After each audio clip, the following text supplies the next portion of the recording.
पे बेस है, हमारे ऑस्मोटिक प्रेशर पे बेस है। अब ये क्या होता है, 3 टाइप्स के होते हैं, एक तो हाइपोटोनिक सोल्यूशन होता है, एक हाइपरटोनिक सोल्यूशन होता है, एक आइसोटोनिक सोल्यूशन होता है। सबसे पहले क्या होता है, अगर हम आइसोटोनिक सोल्यूशन को देखें तो इसमें क्या होता है, जो कंसंट्रेशन होती है वो सेम रहती है, मतलब कि एक बीकर है, अब इस बीकर के अंदर हमने क्या डाल दी, एक सेल डाल दी।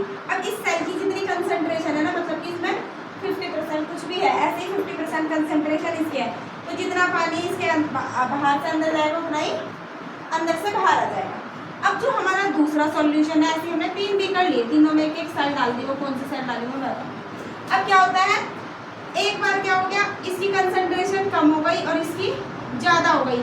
अब ज़्यादा से कहाँ जाता है, कम की तरफ हो जाएगा, तो बाहर की तरफ हो जाएगा, तो ये सेल क्या हो जाएगी, श्रिंक हो जाएगी, मतलब कि सिकुड़ जाएगी।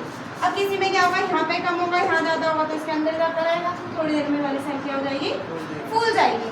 अब वो जो श्रिंक हो रही है या फिर फूल हो रही है, फूल जा रही है, वो क्या हो रहा है, अलग अलग सोल्यूशन के कारण है। अब क्या होता है, जो हमारा हाइपोटोनिक सोल्यूशन होता है वो सोल्यूशन होता है जिसमें क्या होता है, ये दोनों जो है अलग अलग, इसका ऑस्मोटिक प्रेशर भी अलग होगा और इसके अंदर वाला भी ऑस्मोटिक प्रेशर क्या होगा, अलग अलग होगा। और जो हमारा सॉल्यूशन है उसमें क्या होगा, जो लो ऑस्मोटिक प्रेशर वाला होगा, मतलब कि एक इसका, अब दोनों का अलग अलग है, उस अलग अलग में से भी जो कम वाला होगा उसे क्या बोलते हैं, हम हाइपोटोनिक सॉल्यूशन बोलेंगे। सेम इसी के अपोजिट, जिसका जो ऑस्मोटिक प्रेशर है, मतलब कि जिसके पास हाई ऑस्मोटिक प्रेशर होगा उसे क्या बोलेंगे, हाइपरटोनिक बोलेंगे। ठीक है, लिख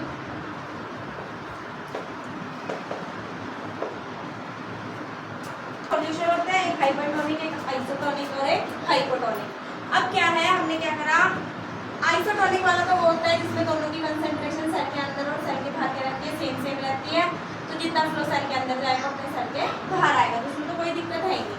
अब क्या है, हमने क्या ली, 2 सेल ली, एक सेल ये थी।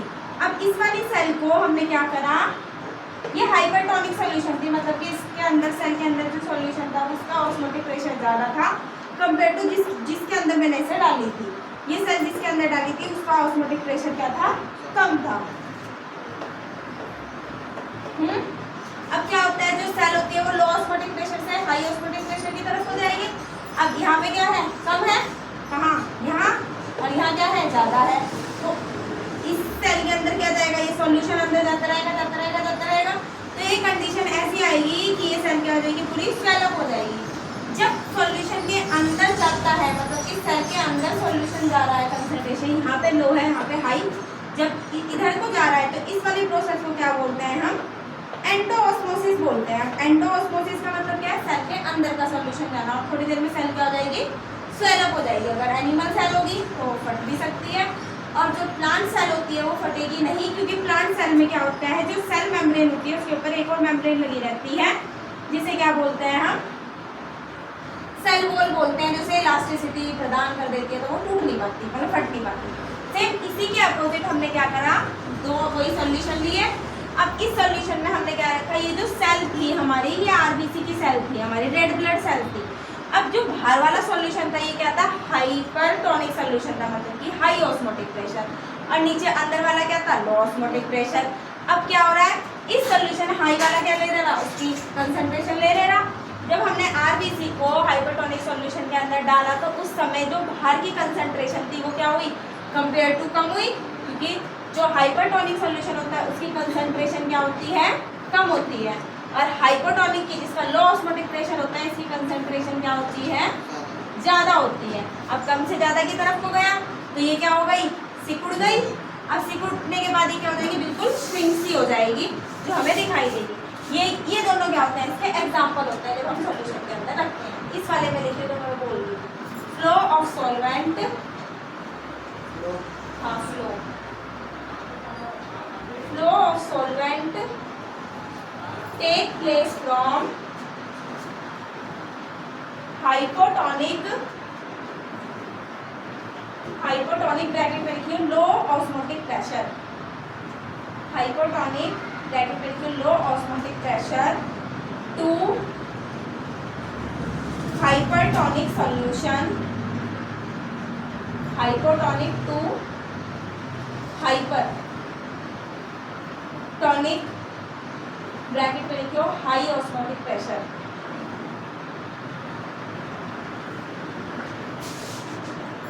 लिख दिया। अगली लाइन लिखती हूँ RBC इज, चलिए इसे मत लिखिए, उसके बाद दूसरे वाली साइड में लिख लो if RBC is place in hypotonic solution, in hypotonic solution, it means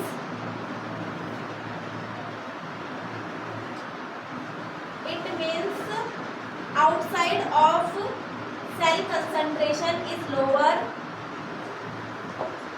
outside of cell concentration is lower and flow of solvent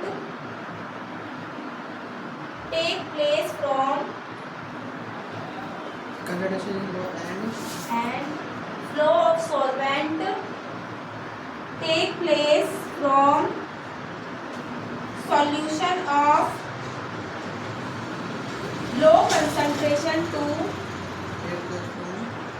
solution of low concentration to solution of high concentration.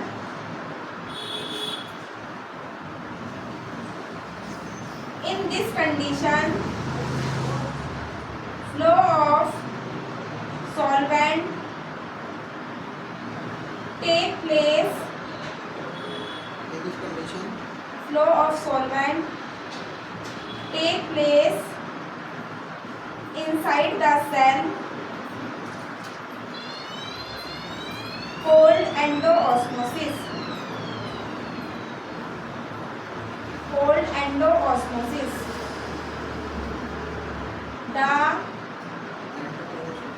उल्टा लिखा दिया, मतलब कि diagram उल्टे करवा दिए, कोई नहीं, मैं सही लगा। Called endoosmosis and cell size increase or in finally cell blast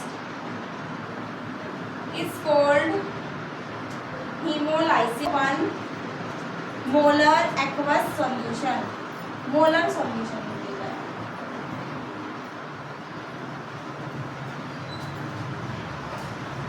क्या aqueous solution of urea, accuracy है molar solution of urea at 27 degree centigrade, at 27 degree centigrade। क्या फाइंड करना? ऑस्मोटिक प्रेशर, मोलैरिटी मतलब कि मोलर दे रखा उसमें, मतलब कि उसकी कंसंट्रेशन दे रखी कितनी 0.01 और उसने टेम्परेचर दे रखा है 25 डिग्री सेंटीग्रेड और क्या दे रखा, हाँ सॉरी 27 डिग्री सेंटीग्रेड। आर की वैल्यू क्या होती है, फिक्स होती है 0.0821, ठीक है। अब जो टेम्परेचर है डिग्री सेंटीग्रेड में, इसको केल्विन में चेंज कर देते हैं। 273 प्लस 27 तो कितना हो गया 300 केल्विन। हमें ऑस्मोटिक प्रेशर निकालना है। ऑस्मोटिक प्रेशर क्या होता है, पाई लिख लो या फिर पी लिख लो, और क्या होता है वो CRT। इस C का मतलब क्या होता है, कंसंट्रेशन, जो सिंपली हमें दे रखी 0.01 और ये कितना है 0.082 मल्टीप्लाई 300 फाइंड कर दीजिए।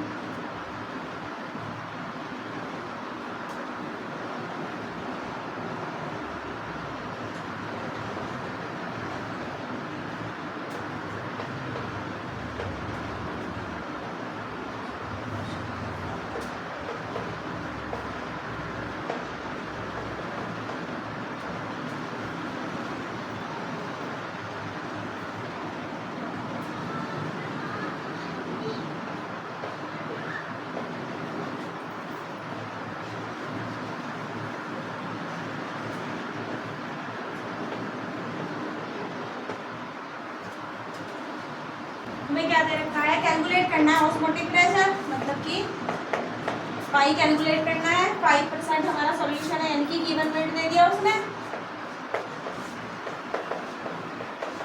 5% और क्या है यूरिया का है। अब यूरिया क्या होता है NH2CO NH2 होता है। ग्राम मॉलिक्यूलर वेट आप इसका निकालोगे, ठीक है। इतना पढ़ाइए पता चला। टेम्परेचर दिया 27, इसे चेंज कर लिया, अभी अभी करा था तो ये 300 केल्विन हो गया था। और वॉल्यूम भी दे रखी इसने 0.1। अब हमें पी फाइंड करना है। हमें पता है कि जो पाई होता है वो क्या होता है CRT होता है, ठीक है। अब ये अगर हम हटाते हैं तो क्या आ जाती है कंसंट्रेशन इतना है N by A. हाँ, ये हटाएंगे तो पाई बराबर क्या हो जाएगा N/V RT। और ये जो N होता है ये क्या होता है मोल ही तो होते हैं, तो पाई बराबर क्या हो जाएगा हमारा गिवन वेट अपॉन में gram molecular weight multiply G multiply R T। पता चल गया। तो गिवन वेट कितना है 5। सेंटर सोच लो, इसका निकाला तो कितना 14 और 14 28, 12 16 और 4 4, कितने हो गए 10, 12, 20, 60 होगा